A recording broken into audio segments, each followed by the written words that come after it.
ஹாய்ங்க, இன்னைக்கு video special குத்தி பெண்டிக்காயா. ஆந்திராவில் செம்ம ஃபேமஸான இந்த டிஷ்ஷை ரொம்ப கிறிஸ்பி அண்ட் சாஃப்டியாக வீட்டிலே எப்படி செய்கிறதுன்னு பார்த்துடலாமா? அதுக்கு தேவையான பொருட்கள் 150 கிராம் லேடிஸ் ஃபிங்கர் எடுத்துக்கலாங்க, 2 ஸ்பூன் மூங் தால் எடுத்துக்கலாம், தேவையான அளவு காஞ்ச மிளகாய் எடுத்துக்கலாம், 2 ஸ்பூன் கடலைப்பருப்பு எடுத்துக்கலாங்க, 1 ஸ்பூன் சீரகம் எடுத்துக்கலாம், 2 ஸ்பூன் வெள்ளை எள்ளு எடுத்துக்கலாங்க, தேவையான அளவு பீனட்ஸ் எடுத்துக்கலாம், 1 ஸ்பூன் தனியா மசாலா எடுத்துக்கலாங்க, தேவையான அளவு அசஃபோடிட்டா, கார்லிக் எடுத்துக்கலாம், 1 ஸ்பூன் மஞ்சள் தூள் எடுத்துக்கலாங்க, தேவையான அளவு சால்ட் எடுத்துக்கலாம்.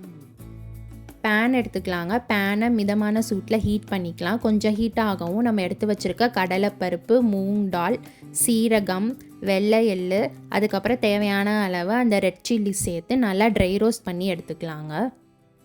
ரொம்ப கருகிற மாதிரி வறுத்துடக்கூடாதுங்க. லைட்டாக ஒரு ரெட்டிஷ் ப்ரௌன் கலர் வந்தோடனே நம்ம ஒரு தட்டில் ஆற வச்சிடலாம். ஆறினதுக்கப்புறம் நம்ம ஒரு மிக்ஸி ஜாரில் சேர்த்துக்கலாங்க. சேர்த்துட்டு தனியா மசாலா சேர்த்துக்கலாம், மஞ்சள் தூள் சேர்த்துக்கலாம், உப்பு சேர்த்துக்கலாம், பீனட் சேர்த்துக்கலாம், கார்லிக் சேர்த்துக்கலாம், பெருங்காயத்தூள் சேர்த்துக்கலாங்க.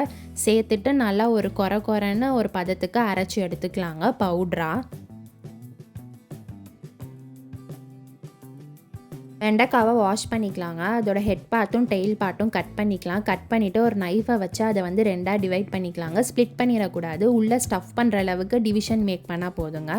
மேக் பண்ணிவிட்டு நம்ம அரைச்சி வச்சுருக்கோம் அந்த மசாலா மிக்ஸை வந்து அதுக்குள்ளே ஸ்டஃப் பண்ணிக்கலாம். அவங்க தேவையான அளவு ஸ்டஃப் பண்ணிக்கலாங்க. கொஞ்சம் அந்த நம்ம ஸ்ப்ளிட் பண்ணியிருக்க அந்த லேயர் வந்து பிரியாத அளவுக்கு நீங்கள் அந்த மசாலாவை உள்ளே வச்சு ஸ்டஃப் பண்ணிக்கணும். எல்லா வெண்டைக்காலையும் மசாலா ஸ்டஃப் பண்ணியாச்சுங்க. இப்போ எண்ணெயில் பொரித்து எடுத்துக்கலாம். பேனில் தேவையான அளவு எண்ணெய் ஊற்றிக்கலாங்க. ரொம்ப டீப் ஃப்ரை பண்ண வேணாம். ஸோ பண்ணிவிட்டு நம்ம ஸ்டஃப் பண்ணி வச்சுருக்க வெண்டைக்காயை வந்து ஒன்றா ப்ளேஸ் பண்ணிக்கலாங்க. நம்ம ஊரில் எப்போவுமே வெண்டைக்காவை வந்து வெண்டைக்காய் ஃப்ரை பண்ணியிருப்பாங்க, புளிக்கூட்டு இல்லாட்டி புளிக்குழம்பு இந்த மாதிரி தான் வச்சுருப்பாங்க. இந்த மாதிரி ஒரு unique way of masala ready பண்ணி இந்த ஸ்டைலில் நீங்கள் பண்ணி பாருங்க. கண்டிப்பாக உங்களுக்கு ரொம்ப பிடிக்கும் இந்த டிஷ்ஷு.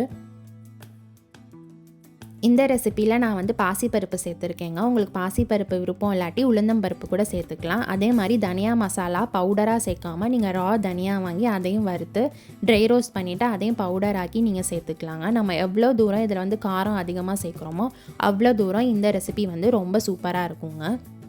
வெண்டைக்காவை ரொம்ப கருக விட்டுறாமல் 2 சைடும் பெரட்டி எடுத்துட்டாலே போதுங்க. சூப்பரான குத்தி பெண்டிக்காயா வந்து ரெடி ஆயிடுச்சு. இது தயிர் சாதத்துக்கு செம்ம அல்டிமேட் காம்போவாக இருக்குங்க.